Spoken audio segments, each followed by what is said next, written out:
What's up and welcome back to the Kind of Funny screencast. Of course, I am Tim Geddes, making a rare appearance on the show. It's the one and only Blessing Adeoye Jr. It's me. What up? We got the Nitro Rifle, Andy Cortez. That's kind of like a rare appearance for me, too.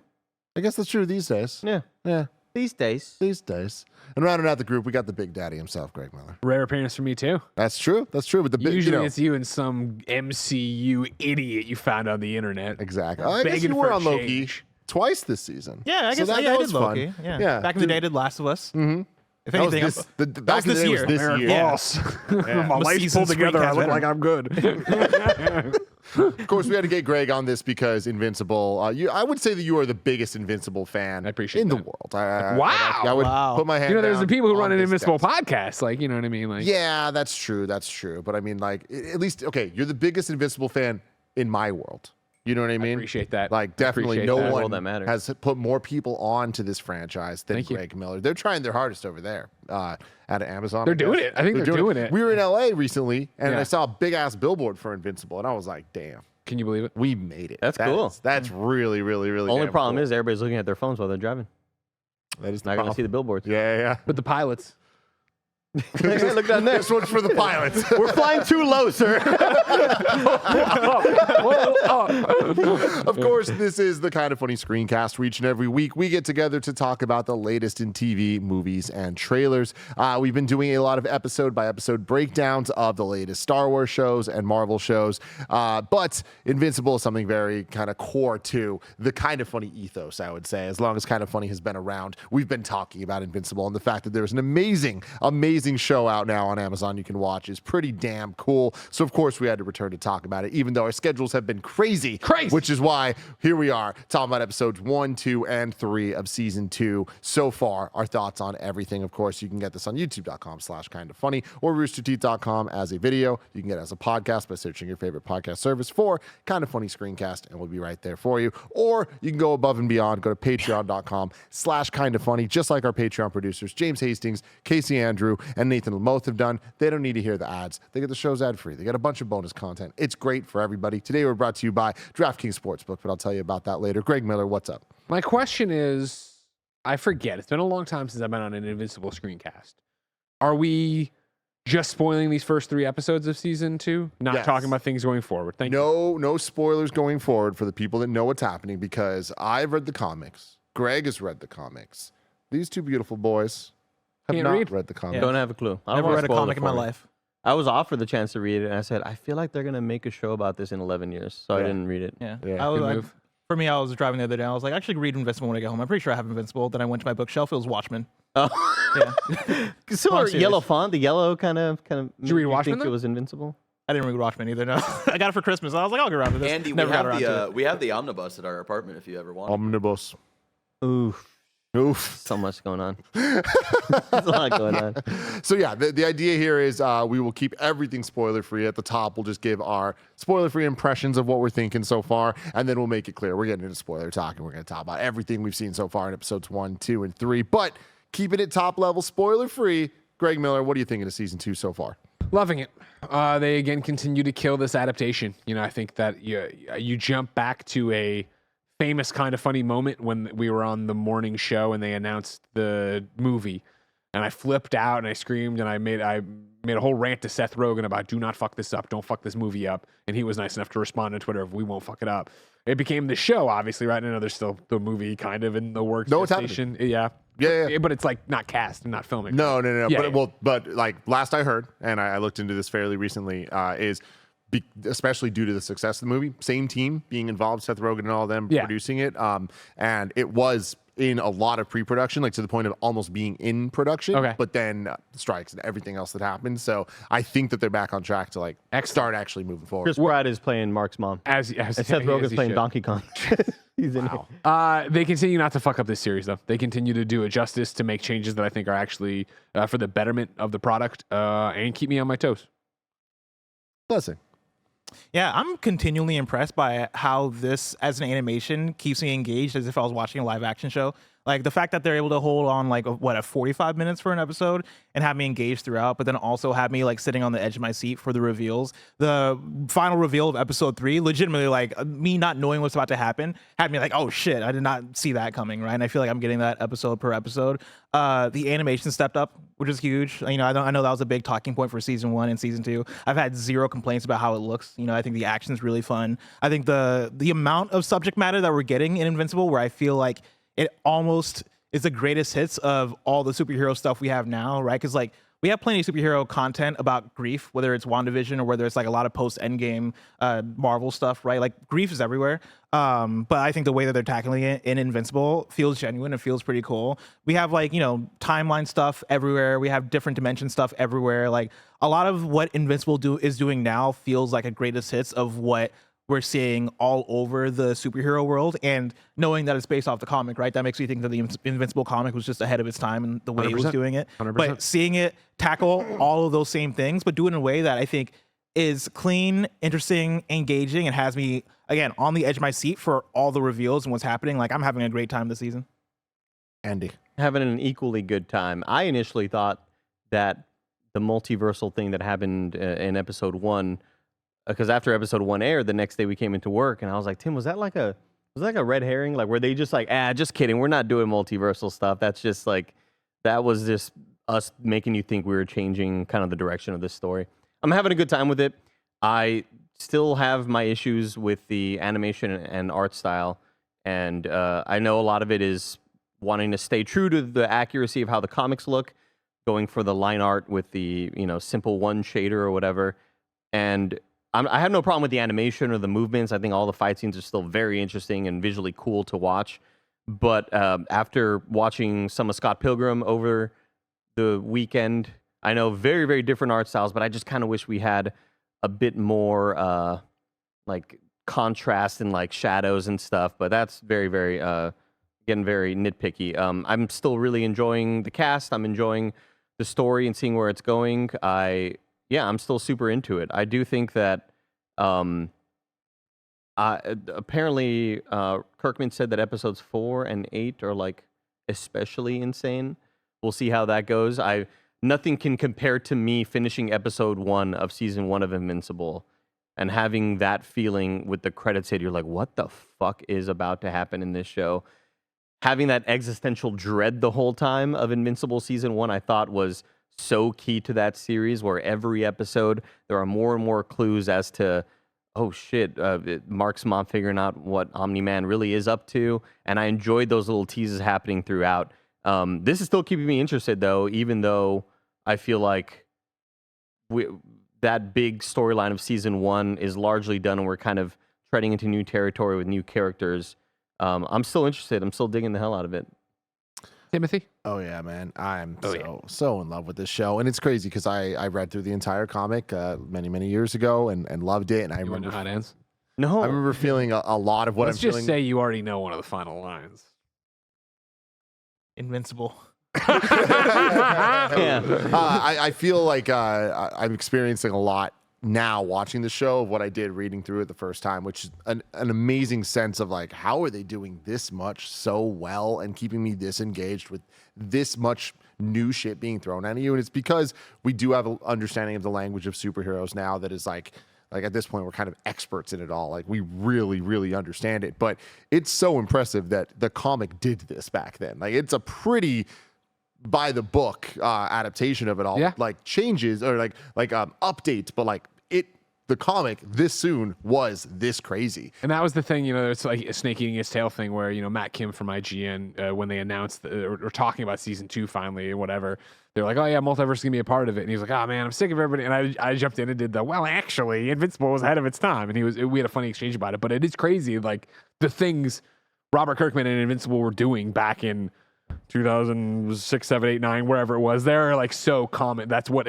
cinema is right now for superheroes, right? Yeah, but it's just so impressive that, I mean, you know, season 2, episode 1 of this show, but then also just the book this quickly too. It's like, yeah, we're getting into multiverse because that it is a universe of superheroes that we expect that to get there.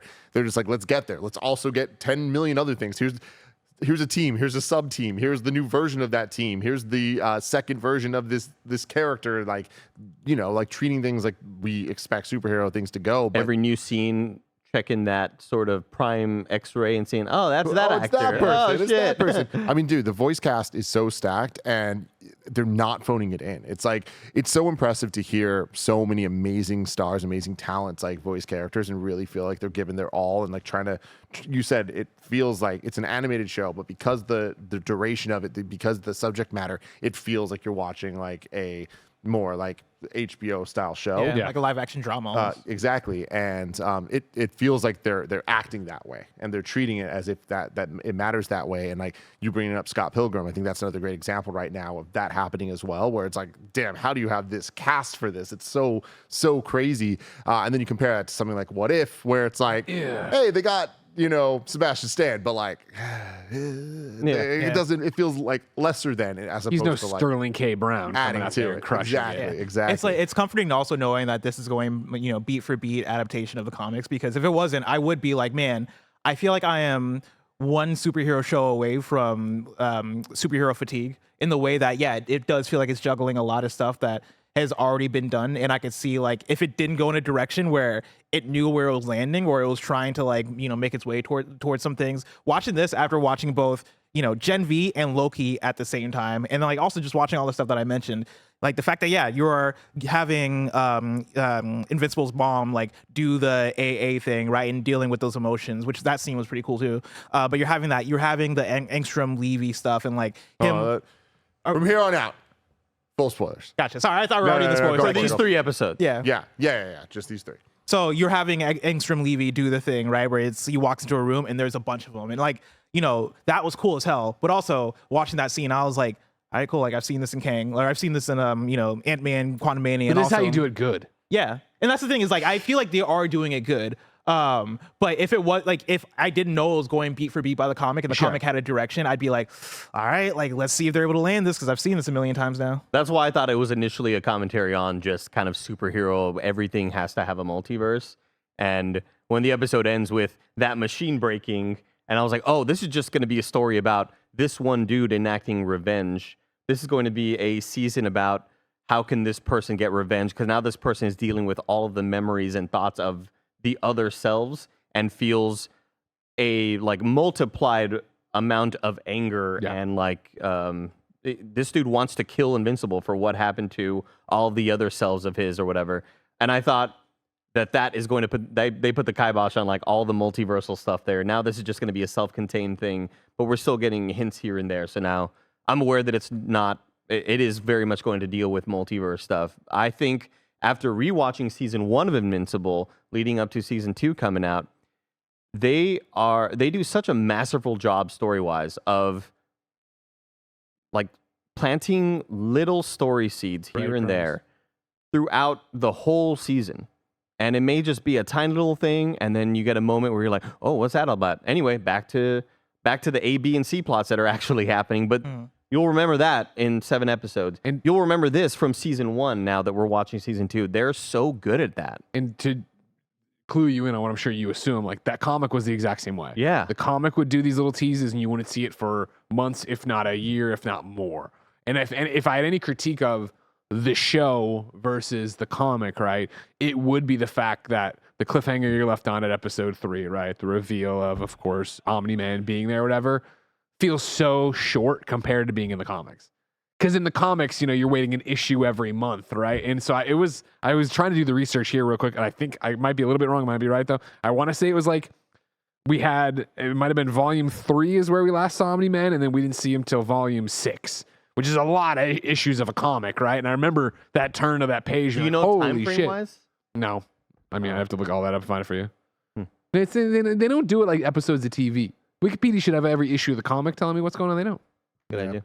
But I mean, dude, that reveal, it's been long enough that like once we saw the kind of fish guy, I was like, oh, I remember where this ends, but like I didn't remember it happening that quickly. Yeah. So when it hit, I was like, oh, it's like what a powerful end. And like they just can do that. And even we were talking about this a little bit, but the Alan the alien little bit. Oh, where him it's getting the there's shit an kicked out of episode him. with So him- beautiful. dude. Yeah, Just like that's just from his girlfriend's sound perspective design, and like, just the music playing over it. so good, but very, very weird. I don't know, like when the episode just ends and like the credits hit, like it felt like they were trying to do something and it didn't really work. Yeah, for me. legitimately, I was like, oh, this went by way faster than I thought it would. Like, it was this episode short, and I checked the timeline. I'm like, oh no, I'm halfway. Is this usually how it is? And I let it keep going. I'm like, okay, this post credits is going long. Okay, it's just the rest of the episode. Like, what a weird way to format it. I thought it was mainly done that way because they gave him a separate introduction.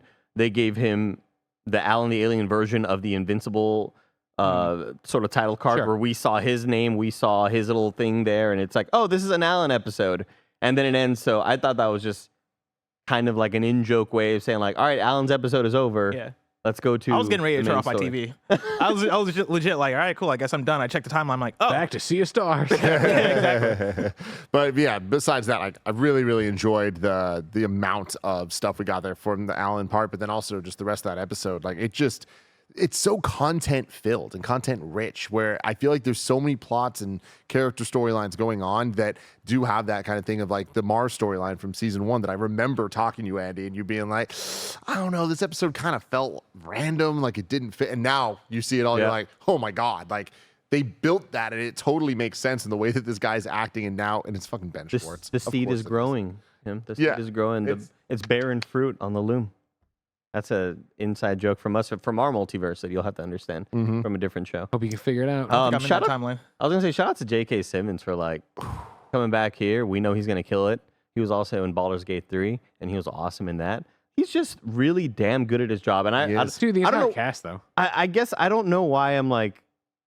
I respect actors more whenever they jump into the world of video games and other stuff and sound like they care. Yeah, And I yeah. shouldn't. Like everybody wants to do a good job and deliver a good performance, but to just see to listen to these lines and they seem so effortless, and this is just like breathing to him, is being an awesome character with an awesome voice with great delivery. The whole cast is great. You're right though. Peter Cullen. That was, my- I was like, Oh, yeah. Optimus Prime. Yeah, that was I a need neat little y'all pop. to understand the sound that I made when I heard this man's voice. Like I had to. I mean, of course, I knew it was him. I didn't even need to like look at the X-ray thing, but I had to pause just to tell Gia, like, do you know who that is? And she was like, I have not the Absolutely slightest not. clue. And I'm like, it's Optimus Prime, and I legit thought she was gonna Wait, what know. character was he playing? The like Thaddeus. the Grandmaster. You type The guy who's like, talking to Alan in like the tube. He's like his Oh, boss. or whatever. gotcha. and just the lines he was saying are so Optimus. It's just so like the all living creatures. I'm like, oh, this is the best fucking thing. She had no idea though. I'm like, yeah, why would I expect you to know that? But then like other people pop up and she like she recognized Tatiana Maslany immediately, and I'm like, how the hell do you know her voice? Wait, who But was okay. she? I don't know who she was. She was I love the their- girlfriend of Alan. Oh, okay. Oh, okay. I love the guest section of the Wikipedia page because the guest section is Fact. filled with actors upon actors. Before we talk about that, let me give you a real quick word from our sponsors.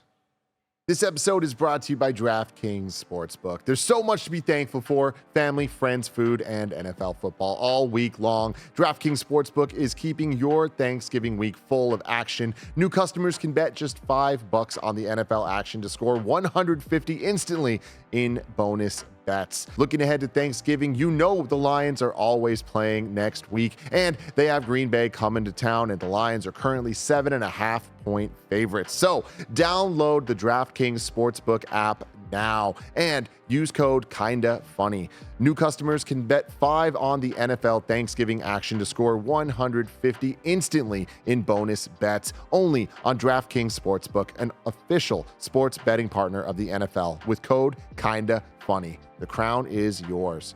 Gambling problem? Call 1-800-GAMBLER. In New York, call 877-8-HOPE-NY or text HOPE-NY, which is 467-369. In West Virginia, you can visit www.1800gambler.net. Please play responsibly. In Connecticut, help is available for problem gambling. You can call 888-789-7777 or visit ccpg.org. On behalf of Boot Hill Casino and Resort, KS must be 21 or older in most eligible states, but age varies by jurisdiction. You can see DraftKings.com/sportsbook for details and state-specific responsible gambling resources. Eligibility and deposit restrictions apply. Bonus bets expire 168 hours after issuance. Terms at sportsbook.draftkings.com/football terms.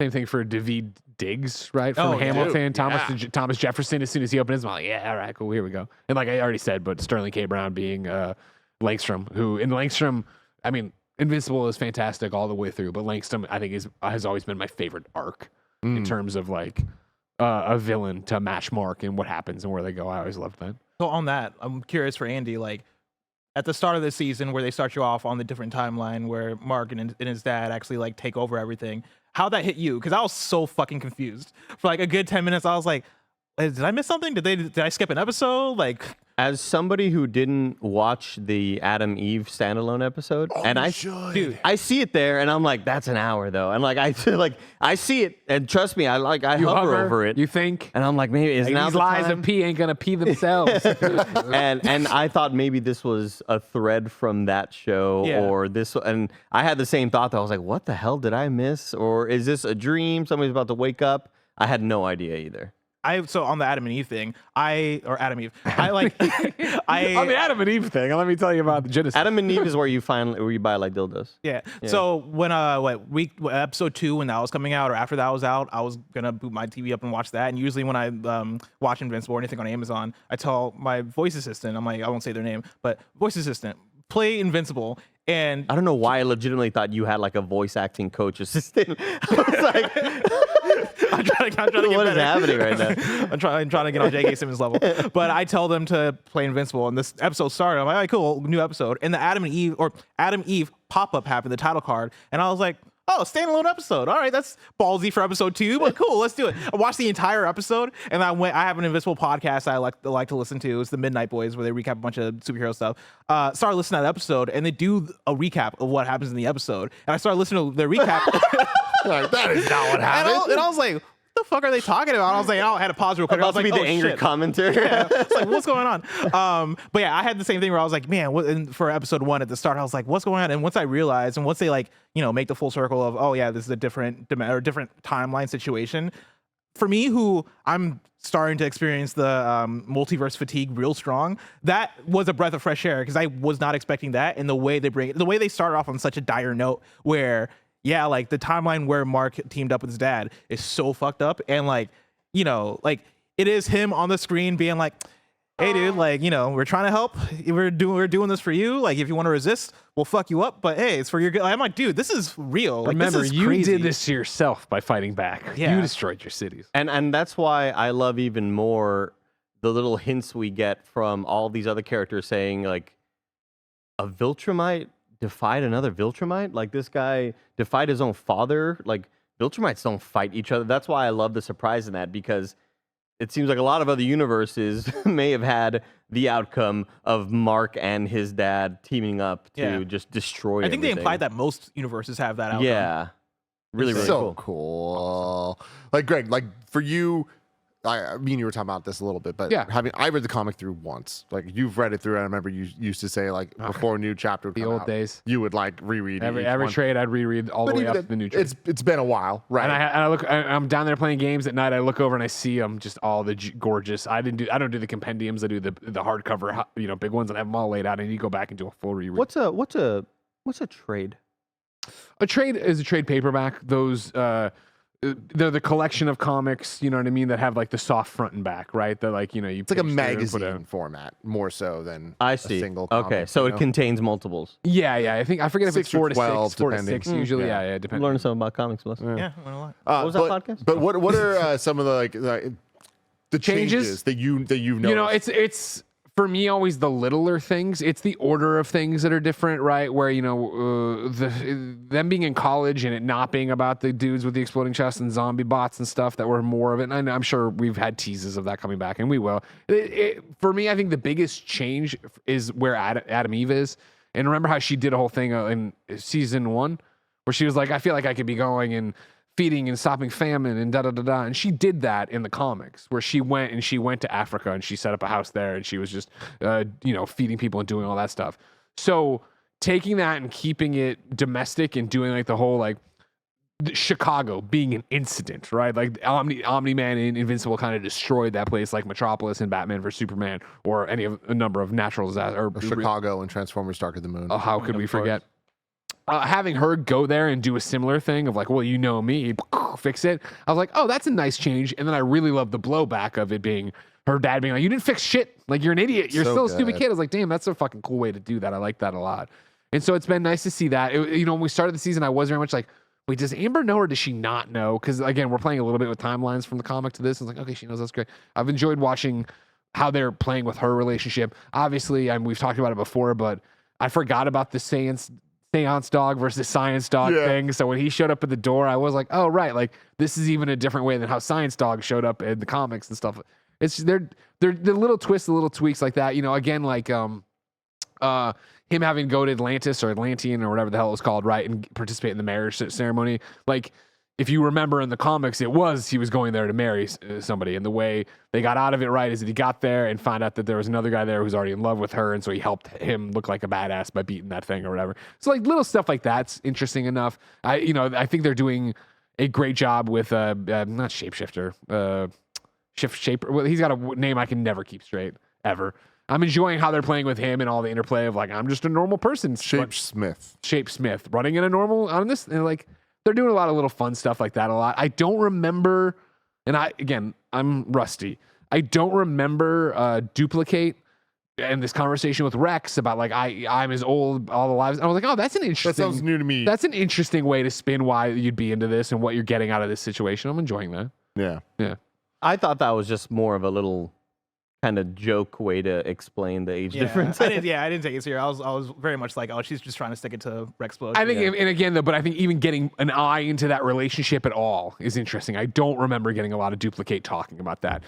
Stuff I wrote down from my notes, right, in terms of that, I thought what they're doing with Debbie is interesting. I really enjoyed the support group. That's not how it played in the comics. And again, I always say this is how they did it. They could still do it in future episodes, right?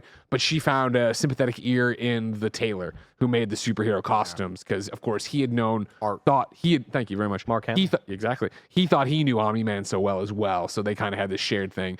Her alcoholism, I thought, is way turned up in the comics, which is fine. I'm enjoying this look at her grieving a bit more. I really, really liked this aside of her talking to David, right, and being like this, and then as soon as she starts to confess, I'm like, oh, don't do that. Yeah, and then to get shut down and get thrown out, I thought that was really cool. And again, I don't ever remember her interacting with the Green Ghost's husband/boyfriend or whatever, like or partner. So that was really good too. Those are the ones I jotted down that spoke to me. Otherwise, yeah, it's been like, did this happen here? Okay, yeah, it did. Okay, but or follow up on that kind of thing. Do we think that was the last we'll see of this support group and that dude? Probably. Because it felt like they were kind of like putting a bow at the end of that. Yeah. Whatever that little situation was. I wouldn't throw it past them to have them cross paths just to throw her off when she's getting back up to speed on doing whatever and then have that happen. I think I won't talk about what's to come. Yeah. I could see it as closure later on. Like right now, her thread is very much like, grieving, getting over what just happened with Omni-Man, and like I think her fucking slamming the kitchen drawer. That was awesome. Just break down, tearing apart the house. Yeah, so I think like this is probably like her at her lowest, and I'm sure like once she starts that process of healing, once she gets there, I'm sure she'll run into David Diggs again, and he'll be like, "Hey, I'm sorry." And that's what'll be interesting. Yeah. No spoilers. Greg wants to spoil it. So many things they could do here. One thing I loved seeing was the little pocket dimension situation of the Midnight City or whatever it was called. Yeah, Darkwing 2. Right. Yeah. Oh my God. All that stuff. Like, it was so good. And like as I was watching it, I was like, oh my God, I remember reading this. Like, Yeah, I remember right. how it looked, and like they just translated it so well. And like the Batman animated series, Red Skies, and like even just dealing with like essentially Batman and a Batman 2, like Robin becoming Batman, like all that stuff I just thought was like so cool. And like it's awesome that because the tone of the show is so dialed in and they're allowed to quote unquote go there, it is fun that like they don't need to just like say fuck all the time for it to like mean something. It could just kind of be like a visual shift of how things are looking that really kind of all of a sudden like raises the stakes in terms of how much weird science and magic and all the superhero shit is going on. And like, yeah, this world universe exists and these characters deal with this shit. It's not weird to them. Shouldn't be weird to you. Let's just go. So like they can like dive into the deeper version of what normally would be a conversation that took a season to get to a reveal. The reveal happens immediately. In season 1, did we have any of Paul F. Tompkins as the narrator? They dropped that in here, which is literally, word for word out of the comic when, exactly. When they jump around to get away from the sex scenes in the comic. Like I thought when they dropped it, I was like, oh, that's a funny little callback. I was like, you haven't used him though before, right? I don't remember. Okay. but I really liked it here. Yeah, it I worked. thought It that worked was really well. Super Right? fun. Yeah. Alan's great. I love Alan. So like, Seth Rogen's doing a great job with him. You know what I mean? Andy wants to make fun of his Donkey Kong. He's crushing it here. I really enjoy his Like a portrayal. euphemism. Yeah, honestly, I don't think there's a single voice actor that I'm like, Not that I'm not about it at all. What I find interesting, even after doing an entire season and interviewing the man about him, I went for Walton Goggins, right, to be Cecil. It sounds so much not like him. Where I think he has such a distinctive voice, he's playing it so subdued, like how he talks. I think, granted, I'm thinking of like Righteous Gemstones, like get your nerd ass shit away, boy. Whatever the fuck he's like. But I mean, like I've heard him in other shows. Like Right. I remember him from Sons of Anarchy. I've seen him in other stuff that I liked him in a lot, and so I'm very excited for the Fallout show with him. Oh my God, yes. If how it's gonna be, who knows? But like like I really enjoy his Cecil a lot. yeah. And of course, the next Karate Kid. He was one of the Oh my people that came down from the school gym in the SWAT. What have I told you, outfit. Buster? There was some people doing karate, and they sent in like SEAL Team 6 into this school. Like it was this assault force. Listen, you got to do what you got to do. It was unbelievable. They have drugs in there, like you got to take them I was out. like, why are we escalating this right here? Shout out to the scene where what are the underwater people called? Is that like Atlantis? Atlanteans. Yeah, I forget, Atlanteans. yeah. That scene where Cecil sent him down to like go and like marry the princess or queen or whatever it was, right? And like they were like, oh no, we changed our policies. Like you're fighting a big fish monster. I thought that was really entertaining. Yeah.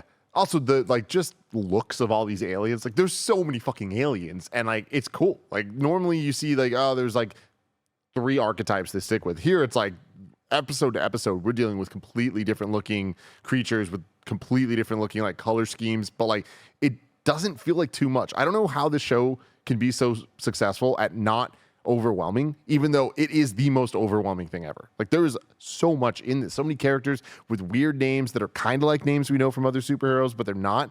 But there's just something about it that like it feels like it never loses its path. It feels like it always knows what it's saying, and it's just like, just fucking trust us. Just fucking trust us. And I'm like, I do. I really do. One complaint that I will have about all of the different superheroes, and this is mainly about season 1, going back and rewatching that, I do not vibe with a lot of the different costume designs for a lot of the different Guardians that eventually kind of die immediately.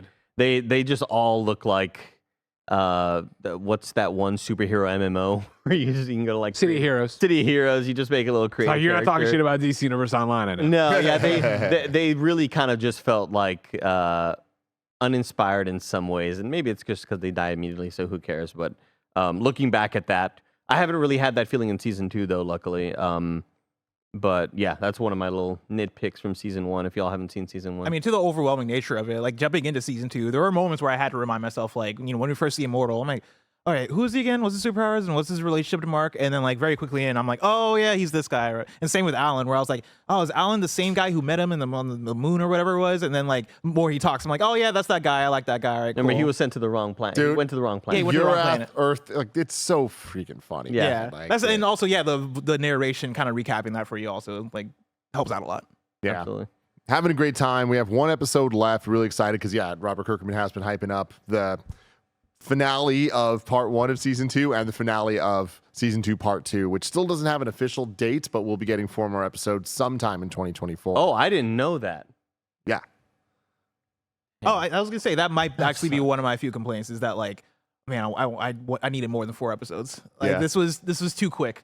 I don't know why I didn't know that. And I don't feel like waiting for this thing. I Definitely- know it's a nice like complaint to have, but it's a complaint. Check out the Adam Eve special. It might as well just be an episode. Yeah, Right. I Show. legitimately just thought it was an episode of the show. Yeah, and it's just as good. And yeah, and you were talking about the animation quality, like, man, compared to season 1, it is such a step up. It is still the same art style, and I feel like I'm with you that sometimes it's a little bit, especially comparing it to Scott Pilgrim, which is like so stylized and dialed in. This is kind of like a little bit more simple, but like It reminds me of any of like the DC animated properties, which still like look good. I just kind of wanted a bit more, like when your favorite cartoon gets a movie made of it and it just jumps up in production. That's what I was kind of hoping to see. Like suddenly this look where everything's got highlights and multiple levels of shadows and stuff. And a lot of that goes to budget. And that's why as great as this cast is, I'm just like, do we need all these celebrities? What do we, I like that it has a we style. put some of that budget towards, Yeah, money. my thing is like I'm happy with it because like I feel like if it was that, it would be a more traditional animated feature or animated not feature but animated thing, which means it wouldn't be